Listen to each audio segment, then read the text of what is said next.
Hello बच्चों, I hope तुम लोग एंजॉय कर रहे होंगे। आप लोगों को काफी मजा आ रहा होगा। वीडियोस जो सीरीज चल रही है, इतने टॉपिक हमने आपको दे दिए। 1 से 1.5 घंटे की का वीडियो लेक्चर होता है। कुछ कुछ लेक्चर 2 घंटे का भी है, कुछ 1 घंटे का भी है। अब इसका सही मायने में अगर आप यूज करना चाहते हो, आउटपुट लेना चाहते हो, तो जब वीडियो आप देखते हो तो उसके इमीडिएट बाद आप क्वेश्चन सॉल्व करो उस पर बेस्ड। एक बार बुक से भी रिवाइज करो, वो भी जरूरी है। अब सब कुछ वीडियो लेक्चर से अगर हो जाए तो बुक की कोई जरूरत ही नहीं है। That your book is also very important. अभी आज मैं स्टार्ट कर रहा हूं थर्मोडायनेमिक्स, जिसकी बहुत दिनों से डिमांड थी। काफी लोग लिख रहे थे, क्योंकि थर्मोडायनेमिक्स को मैं काफी इजी बना के पेश करता हूं, और मेरा कोशिश होता है कि इसको पढ़ने के बाद बच्चों को दिक्कत ना रह जाए। एक भी क्वेश्चन में जेईई एडवांस लेवल का बेसिक इस चैप्टर में मैं देता हूं। तो बहुत बच्चों की डिमांड थी, उन बच्चों की भी डिमांड थी जिन्होंने मुझसे क्लास में पढ़ा था, वो रिवीजन चाह रहे थे, और मैं इसको जानबूझ के थोड़ा डिले कर रहा था कि जिससे कि आप लोग का इंटरेस्ट बना रहे। तो अभी हमने काफी ऑलमोस्ट 40-50% सिलेबस कवर कर लिया है, एटलीस्ट रिकॉर्ड कर लिया। आपको हर दिन एक एक नया लेक्चर मिलेगा, और अगले कुछ दिनों में पूरा सीरीज रिकॉर्ड कर लूंगा। फिर जो अगला प्रोसेस होगा उसको और रिफाइन करने का होगा। अभी हमारे पास भी टाइम की शॉर्टेज है, तो अगला प्रोसेस जो रिफाइन करने का होगा वो ये होगा कि हर चैप्टर के कंटेंट पे बेस्ड क्वेश्चन प्रैक्टिस के लिए दिए जाए हमारी तरफ से ही। फिर हर चैप्टर के कंटेंट को, हेडिंग को पहले से डिफाइन कर दिया जाए। जिसको रिवाइज करना हो, कौन सी हेडिंग कहाँ है, उसको मिल जाए। तो ये सारी प्रोसेस हम लोग करेंगे। उम्मीद बस यही कर रहा हूं कि आप बेस्ट दो, अपना पढ़ो खूब अच्छे से। आपका अगर सिलेक्शन होता है, वीडियो से 10% भी एक्स्ट्रा फायदा होता है, तो हमें लगेगा हमने अपना अच्छा काम कर दिया। इट्स एन एफर्ट जो सभी बच्चों के लिए है, और हम चाहते हैं कि सबको फैलाओ। इसको फ्री है ये, तो अगर किसी को पसंद नहीं भी आ रहा है तो वो इग्नोर कर सकता है, इसको ना देखे। अब इससे ज्यादा कुछ नहीं कर सकते। जिसको पसंद आ रहा है वो जरूर कंटिन्यू करे। लाइक करिए, हमें इंटरेक्ट करिए। फीडबैक बच्चे दे रहे हैं अब, तो अच्छा लग रहा है। फीडबैक जब आप देते हो, हर फीडबैक को मैं पढ़ता हूं, एक एक फीडबैक को मैं पढ़ता हूं और कोशिश करता हूं आंसर करूं। तो आप जब फीडबैक देंगे तो मुझे मोटिवेशन मिलेगा, क्योंकि हमारा एफर्ट, हमें नहीं पता हम कैसा पढ़ा रहे हैं। आपको समझ में आ रहा है कि नहीं आ रहा है, क्या लैगिंग है, क्या आप और एक्सपेक्ट कर रहे हो, आप क्या चाहते हो, किस पे वीडियो बनाया जाए। आप मुझे बता के भेजिए। जिस चीज पे आप वीडियो बनाएंगे, आप जो भी चाहते हैं आप बताइए, उस पर वीडियो बनाने की कोशिश करूंगा। बट फीडबैक में आप लोग बताइए। अब व्यूज अगर एक्स अमाउंट हो रहे हैं, मान लो 100 व्यू हो रहे हैं, तो उसके अगेंस्ट केवल 2 फीडबैक अगर आ रहे हैं तो ये अच्छा नहीं। यानी बाकी बच्चे सिर्फ देख के चले जा रहे हैं। जब तक आप इंटरेक्ट नहीं करोगे तब तक हमें नहीं समझ में आएगा कि आप क्या चाहते हैं।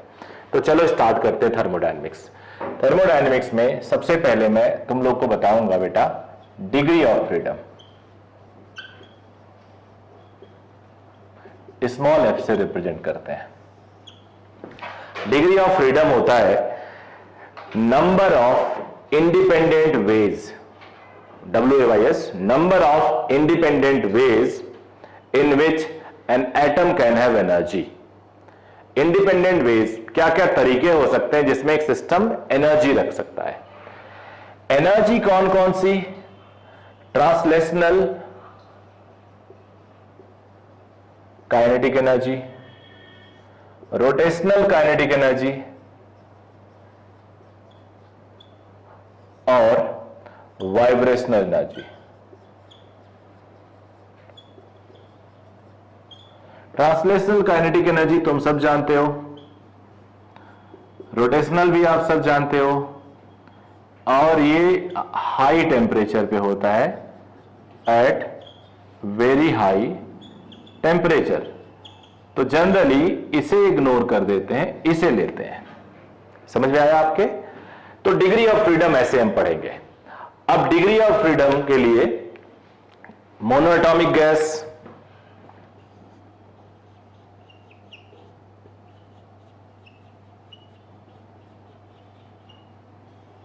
MON भी एटॉमिक, मोनोएटॉमिक भी लिख देते हैं। मोनोएटॉमिक गैस में ये आप डायरेक्शन ऑफ मूवमेंट मान लो, एटम यहां है,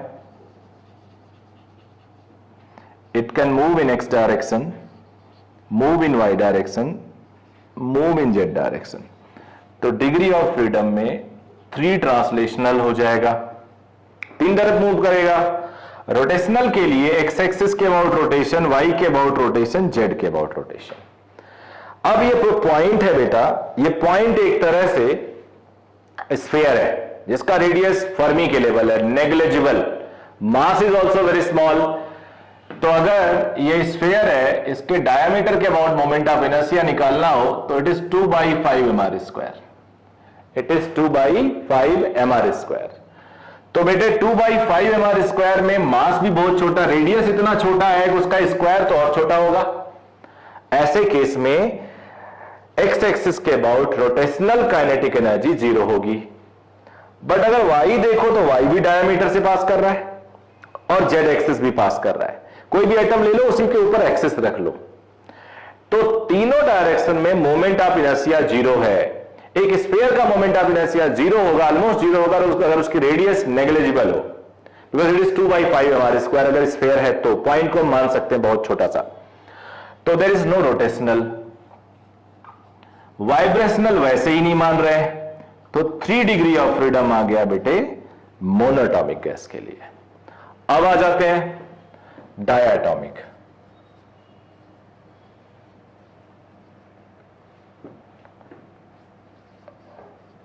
डायटॉमिक गैस, डायटॉमिक गैस में 2 होंगे।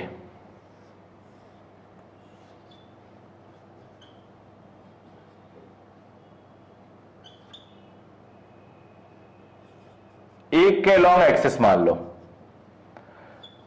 तो देख बेटा, एक्स डायरेक्शन में मूवमेंट, वाई में मूवमेंट, जेड में मूवमेंट, तो 3 डिग्री ऑफ फ्रीडम ट्रांसलेशन का होगा ही होगा। रोटेशन का अगर तुम लोग थोड़ा भी दिमाग लगाओ, रोटेशन चैप्टर में दे चुका हूं, moment of inertia, x axis के अबाउट दोनों डायमीटर के पास हो रहे हैं। एक्स एक्सिस दोनों डायमीटर के पास हो रहे हैं, इसका moment of inertia 0, y axis के अबाउट इसका 0 होगा, बट ये किसी डी डिस्टेंस पे है, तो m into D square. Similarly Z भी वैसे ही मोमेंट ऑफ इनर्शिया देगा जैसे वाई दे रहा, because this pen is z axis. तो इसका जिसके ऊपर एक्सिस है उसका तो 0 होगा, ये m मास डी डिस्टेंस पे md²। 2 रोटेशन, तो डिग्री ऑफ फ्रीडम 5 हो गया डायटॉमिक गैस के लिए। नोट करिए तब तक।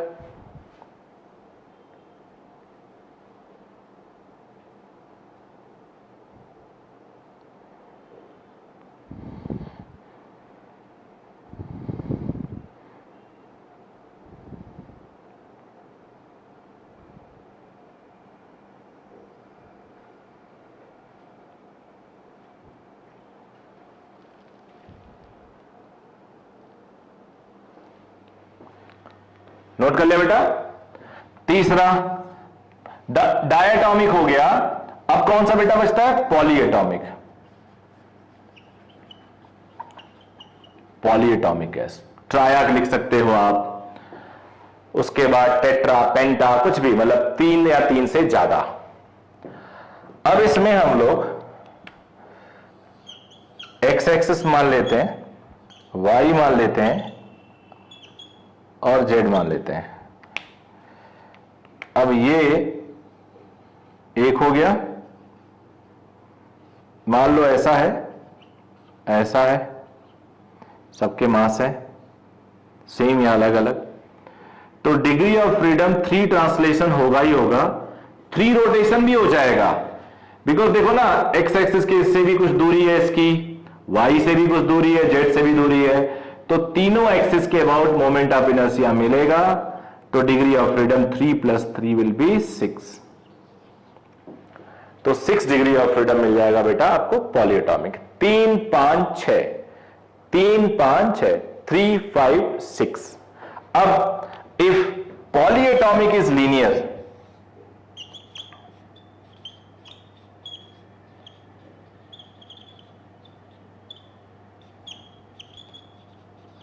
if polyatomic is linear,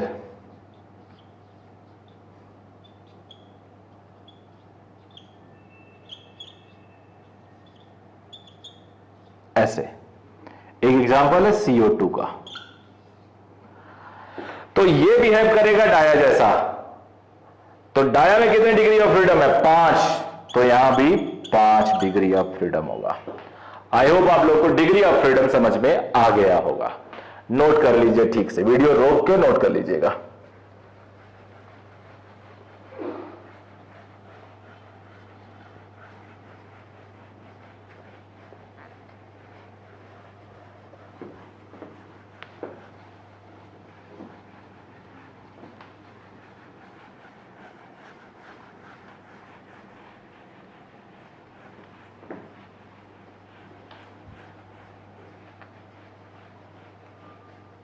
अब छोटे छोटे और definitions.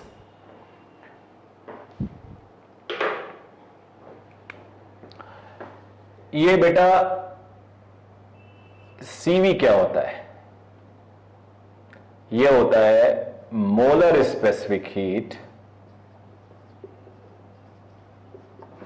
At constant volume. CP क्या होता है? Molar specific heat at constant pressure. ये जो V है उससे कांस्टेंट वॉल्यूम, जो P है उससे कांस्टेंट प्रेशर। एक मेयर्स फॉर्मूला होता है Cp minus Cv is R।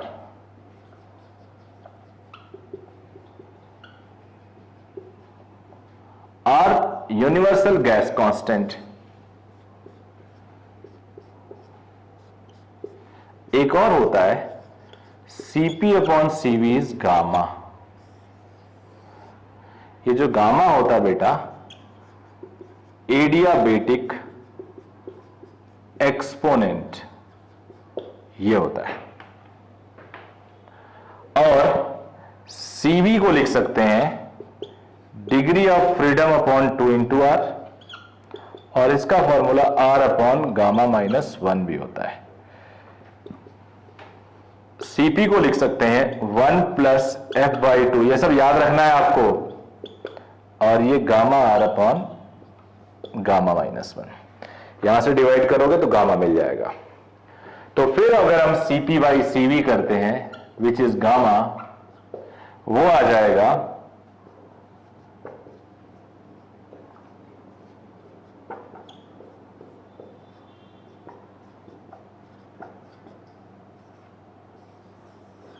ये हो गया बेटा 1 प्लस 2 बाय एफ। तो हमने Cv देख लिया, Cp देख लिया, गामा देख लिया। अब मोनोटॉमिक का कितना होगा, डाया का कितना होगा, यह देखने के लिए एक छोटा सा चार्ट बनाते हैं। चार्ट हाजिर है आपके लिए। Monatomic gas, diatomic gas, polyatomic gas के लिए degree of freedom Cv, Cp, gamma क्या क्या होगा याद हो जाएगा आज आपको। 3, 5, 6 याद आया? 3 by 2R, 5 by 2R and 6 by 2 that is 3R। 1 plus 5 by 2R, 7 by 2R, 4R। अब ये 1 plus 2 by F है, या Cp अपॉन Cv कर दो, चॉइस आपकी है। तो मैं Cp अपॉन Cv कर रहा हूं 5 अपॉन 3 1.67, 7 अपॉन 5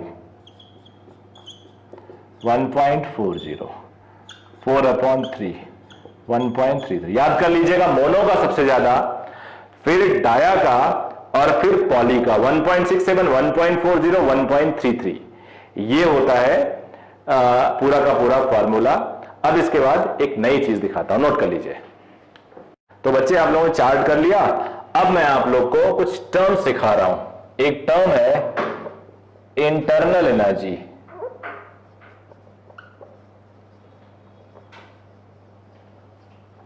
किसी गैस की इंटरनल एनर्जी, ये डिपेंड करता है इनिशियल एंड फाइनल पोजीशन पे। इसका डेफिनेशन फॉर्मूला होता है NCV delta T. For closed path delta U is 0।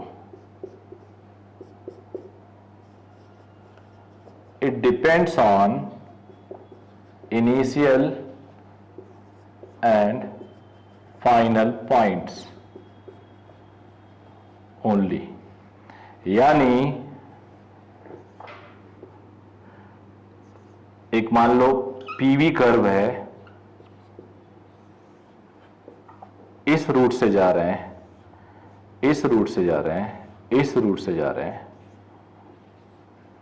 But तीनों का स्टार्टिंग ए है, तीनों का फिनिशिंग बी है, तो delta U1, delta U2, delta U3, यही छोटे छोटे कॉन्सेप्ट्स आपको स्ट्रांग बनाएंगे। अच्छा, थोड़ा और वर्क कर लेते हैं।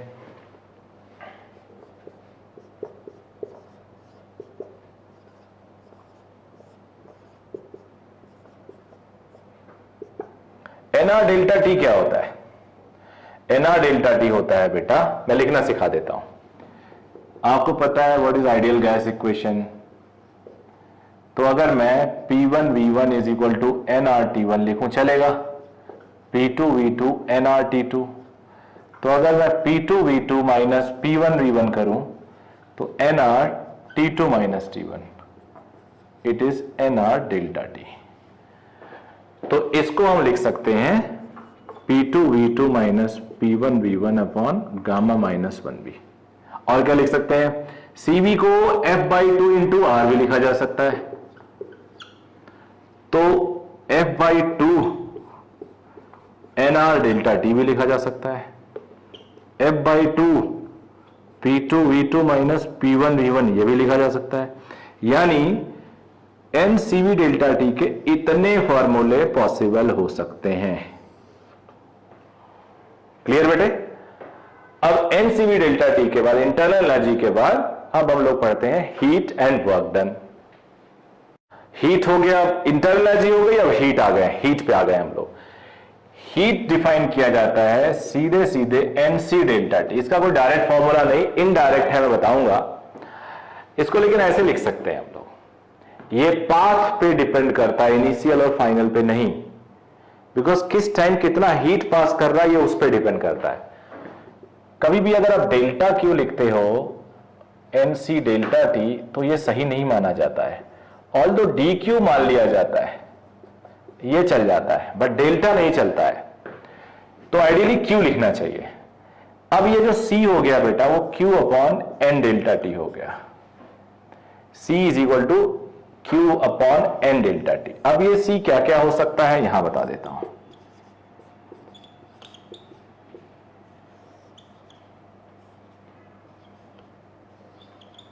ये हो सकता है 0, कब? इन एडियाबेटिक प्रोसेस, इन एडियाबेटिक प्रोसेस। एडियाबेटिक प्रोसेस में हीट 0 होता है, तो हीट 0 हो गया तो C 0 हो गया। CV हो सकता है in isochoric process, V constant, याद रखना V कांस्टेंट तो CV। CP हो सकता है आइसोबारिक प्रोसेस, P कांस्टेंट तो CP। इनफाइनाइट भी हो सकता है जब डेल्टा T 0 हो, यानी टेम्परेचर कांस्टेंट हो, उसे क्या कहते हैं? Isothermal process. तो ये इतनी वैल्यू हो सकती है 0 से इनफाइनाइट हीट में। अब हीट के बाद आएंगे हम लोग वर्क डन पे। हमने अभी डेल्टा U पढ़ लिया, हमने हीट पढ़ लिया। अब एक और एलिमेंट है थर्मोडायनेमिक्स में जिसका बहुत इंपॉर्टेंट है, दैट इज वर्क डन।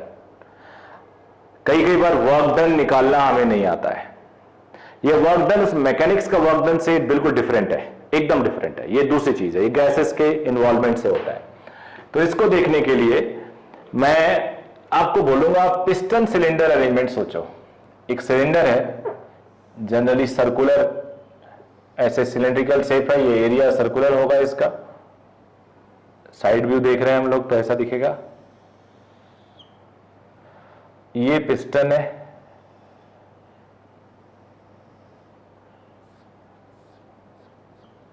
इसके अंदर गैस भरा हुआ है, ये अंदर वाली चीज सिस्टम कहलाती है, और बाहर की चीज बेटे सराउंडिंग। गैस इस पे प्रेशर लगा रही होगी, ये मान लो x इनिशियल है, गैस की प्रेशर की वजह से ये यहां पहुंच गया। अच्छे समझो आप, गैस के प्रेशर की वजह से ये यहां पहुंच गया।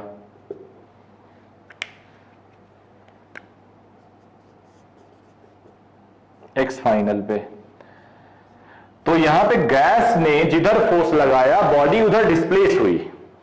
तो जिधर तुम फोर्स लगाओगे बॉडी उधर ही डिस्प्लेस हो रही है, तो वर्क डन पॉजिटिव होता है। तो जब वॉल्यूम बढ़ा, एक्सपेंशन हुआ, तो वर्क डन पॉजिटिव हुआ। ये प्रेशर लगाती है ऐसे। और अगर मान लो कंप्रेस किया होता हमने एक्सटर्नल एजेंट से, मैंने पुश किया होता इधर से, तो गैस के अगेंस्ट वर्क होता, और गैस के अगेंस्ट वर्क होता, वॉल्यूम कम होता, एक्स फाइनल कम होता, तो चेंज इन एक्स यानी डिस्प्लेसमेंट नेगेटिव होता और वर्क डन नेगेटिव हो जाता।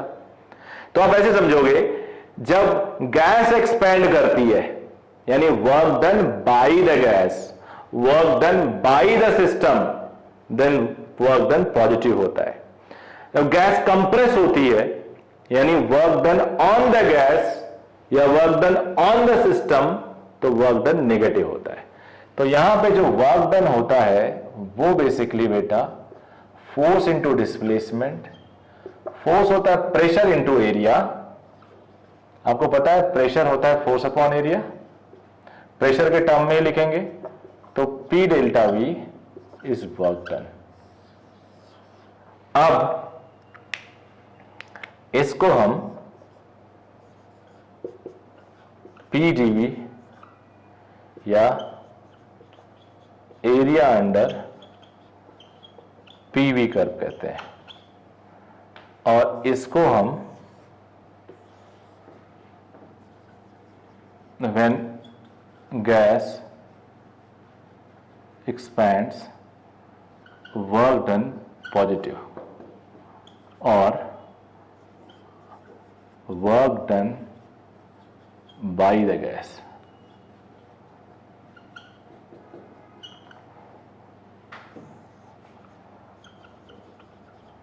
when gas compresses work done negative, इसे हम और क्या कहते हैं,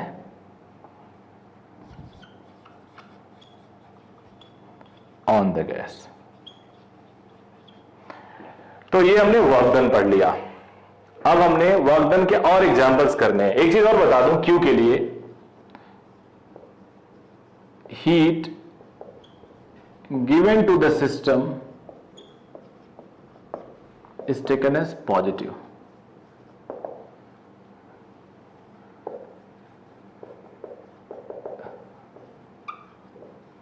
withdrawn from the system, then heat is taken as negative। तो हीट में भी कई बार पॉजिटिव और नेगेटिव के साइन में बच्चे कंफ्यूज हो जाते हैं।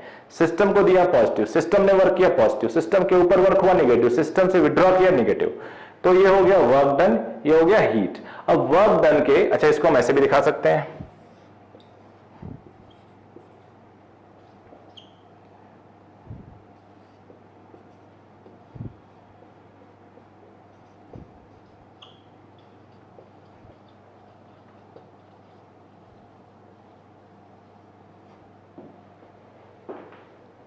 ठीक है बेटा।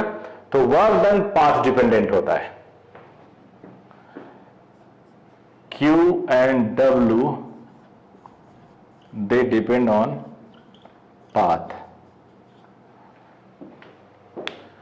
ओके बेटे, अब हम लोग आगे बढ़ते हैं। बच्चों 10 छोटे छोटे ग्राफ मैं आपके सामने रख रहा हूं, मुझे लगता है इससे आपका कॉन्सेप्ट एकदम क्लियर हो जाएगा।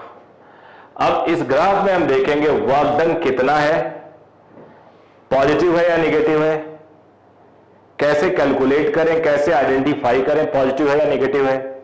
ग्राफ मैंने पीवी दे रखा है, याद रखिएगा आपको एग्जामिनेशन में कंफ्यूज करने के लिए वीपी कर्व भी दिया जा सकता है, तो आप उसको वी एक्सपेंशन के मोड में देखना, वी बढ़ रहा है घट रहा है, वही एक असली पहचान होती है। वी बढ़ रहा है यानी एक्सपेंशन, वी घट रहा है यानी कंप्रेशन। तो पहले केस में देखो बेटे, वी ना तो बढ़ रहा ना घट रहा है, कांस्टेंट है, V कांस्टेंट है तो वर्क डन 0। पहला केस प्रेशर बढ़ रहा है बट वॉल्यूम वही का वही है। सेकेंड केस में वॉल्यूम देखो बढ़ रहा है यहां से यहां तक, तो वर्क डन पॉजिटिव होगा और एरिया अंडर द कर्व। आपको इंफॉर्मेशन दी हुई होगी, पी एरिया निकालना कोई ट्रायंगल का, रोम्बस का, स्क्वायर का, रेक्टेंगल का कोई टफ नहीं है। यहां भी देखो प्रेशर बढ़ रहा है,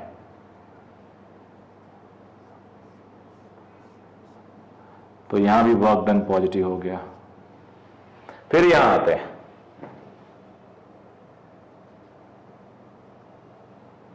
अब ए वॉल्यूम बढ़ रहा है, देखो बेटा वॉल्यूम बढ़ रहा है। जब वॉल्यूम बढ़ रहा है यहां पे, लेकिन प्रेशर कम हो रहा है। मैं जब अपनी क्लास में कराता हूं ना तो बच्चे फ्लो में कहते हैं पॉजिटिव पॉजिटिव, यहां नेगेटिव, जबकि यहां भी वर्क डन पॉजिटिव है, वॉल्यूम बढ़ रहा है, आपको वॉल्यूम देखना है। अब बच्चे सोचेंगे कि सर प्रेशर तो कम हो रहा है, तो एक्चुअल प्रोसेस तो वही है। इनफैक्ट जब वॉल्यूम बढ़ता है तो गैस का प्रेशर कम होता है, वॉल्यूम बढ़ता है तो गैस का प्रेशर कम होता है। इधर देखो पिस्टन सिलेंडर अरेंजमेंट देखा आपने, इसमें गैस है तो गैस इसे कंप्रेस, इसे फोर्स लगा रहा है ना एक्सपेंड करने के लिए, प्रेशर कम करने के लिए। तो प्रेशर जब बढ़ता है, वॉल्यूम जब बढ़ता है तो प्रेशर कम होता है। तो यहां पे प्रेशर बढ़ रहा है या कांस्टेंट है ये कुछ एक्स, और यहां प्रेशर बढ़ रहा है विदाउट चेंज इन वॉल्यूम, तो यहां कुछ एक्स्ट्रा अरेंजमेंट होंगे। एक्स्ट्रा अरेंजमेंट कई बार हम ऐसे हीटर लगा के कर देते हैं। जब आप हीटर लगाओगे तो हीटर में temperature directly proportional to pressure. अगर मैं वॉल्यूम कांस्टेंट रख दूं तो प्रेशर वैसे तेजी शूट करेगा। अगर वॉल्यूम बढ़ भी रहा है बट हीटर का कैपेसिटी ज्यादा है तो प्रेशर बढ़ सकता है। वॉल्यूम बढ़ रहा है, हीटर की कैपेसिटी ठीक ठाक है तो प्रेशर कांस्टेंट हो सकता है। तो तीनों केस में वर्क डन पॉजिटिव, पहले केस में वर्क डन 0। अब आ जाते हैं फिफ्थ केस, ए से बी तक, बी मान लो इसको सी मान लो, ए से बी तक का वर्क डन पॉजिटिव और बी से सी तक का नेगेटिव, आई एम सॉरी 0। तो ये वर्क डन उतना ही हुआ जितना थर्ड केस का था। तो फिफ्थ केस और थर्ड केस सेम हो गए। आ जाते हैं हम लोग सिक्स, जो इंटरेस्टिंग है, work done from b to c is equal to work done from d to a and it is 0। A से बी तक का वर्क डन, उसके नीचे का पूरा एरिया और पॉजिटिव। मैं इससे दिखा देता हूं, रेड से दिखाता हूं। ए से बी तक का वर्क डन, वॉल्यूम बढ़ रहा है पॉजिटिव और उसके नीचे का पूरा एरिया। बी से सी नो वर्क डन। सी से डी, सी से डी देखो वॉल्यूम कम हो रहा है तो उसके नीचे का नेगेटिव एरिया। अब इस एरिया को अगर A1 मान लो, इस एरिया का A2 मान लो, तो work done from A to B is A1 plus A2, positive है। Work done from C to D minus of A2, इन दोनों का वर्क है ही नहीं। अगर सबको जोड़ा जाए तो वर्क डन जो टोटल आएगा वो A1 आएगा और पॉजिटिव होगा। दोनों को जोड़ लो। तो जब भी क्लोज्ड कर्व हो, याद रखो, जब भी कर्व क्लोज हो, साइक्लिक प्रोसेस हो, तो वर्क डन होता है area enclosed by the curve, area with in the curve. समझ गए आप लोग, area with in the curve. और अगर पहले वॉल्यूम बढ़ रहा है ज्यादा प्रेशर पे तो ये पॉजिटिव होगा। चलो एक कॉन्सेप्ट ले लो, क्लॉकवाइज पीवी कर्व पे हमेशा पॉजिटिव वर्क होता है। क्लॉकवाइज प्रोसेस पीवी कर्व पे हमेशा पॉजिटिव होता है, याद रखिएगा। तो यहां से यहां तक ये बढ़ा, फिर यहां से ए से बी तक बढ़ा, बी से सी तक घटा, तो ए बी से सी तक नीचे कैंसिलेशन हो जाएगा, ये बचेगा। बिकॉज ये देखो यहां तक हम नीचे पूरा ड्रॉ कर सकते हैं, फिर सी से भी उतना निगेटिव हो जाएगा तो कैंसिल हो जाएगा प्लस और निगेटिव, और ये पॉजिटिव वर्क आ जाएगा।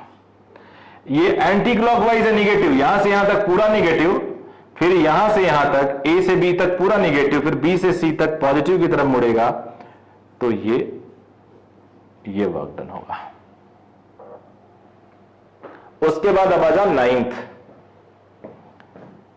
ए से बी तक नेगेटिव वर्क है पूरा इसके नीचे का, बी से सी नो वर्क, सी से डी पॉजिटिव, तो नेगेटिव पॉजिटिव कैंसिल हो जाएगा, area enclosed by the curve और वर्क डन बेटा नेगेटिव आएगा। यहां क्लॉकवाइज है तो पॉजिटिव और ये होगा, एक बार एग्जाम में आया तो इसको हम लोग सॉल्व भी कर लेते हैं। सॉल्व करने के लिए इसका एरिया निकालना है, देखने में तो सर्कल लग रहा है, सर्कल का एरिया तो पाई आर स्क्वायर होता है, बट ये अलग है और ये अलग है। एक इलिप्स के बारे में अगर तुम लोग जानते हो, वैसे मैं पढ़ा चुका हूं ग्रेविटेशन में ए और b semi major axis semi minor axis, ये पूरा, तो ये मेजर एक्सिस ये माइनर एक्सिस, 2a इस डायग्राम में देखो ये है v2 माइनस v1, तो यहां से a हो गया v2 minus v1 by 2, 2b ऊपर और नीचे डिफरेंस p2 माइनस p1, तो b is p2 minus p1 by 2, a आ गया b आ गया।